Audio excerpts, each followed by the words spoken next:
সেই মুহূর্তে আমার আল্লাহ আগুনকে বলেছেন, কুলনা ইয়ানারুকুনি বাইদাও ওয়া সালামান আলা ইব্রাহিম। হে আগুন, আমার ইব্রাহিমের জন্য তুমি ঠান্ডা হয়ে যাও। সুবহানাল্লাহ। বাইদাও ওয়া সালাম, ঠান্ডা না শুধু, আরামদায়ক ঠান্ডা হয়ে যাও, যাতে নাতিশীতোষ্ণ হয়ে যাও, যাতে করে আমার ইব্রাহিমের একটা পশম পর্যন্ত আগুন স্পর্শ না করতে পারে। আগুন আল্লাহর কথা শুনে না শোনে না? শোনে। তিনি জীবন দিলেন, আল্লাহ রক্ষা করলেন। এভাবে করে তিনি জীবন দিয়ে আল্লাহ তাওহীদ প্রতিষ্ঠার আন্দোলন করেছেন।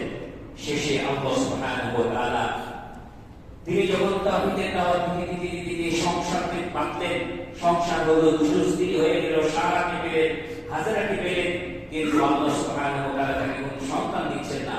তখন তিনি আল্লাহর কাছে সন্তান চাইলেন। বয়স তখন ৮৬ বছর। কত বছর? ৮৬ বছর বয়সে আল্লাহ তাআলার কাছে বলছেন, রব্বি হাবলি মিনাস সালিহিন, আল্লাহ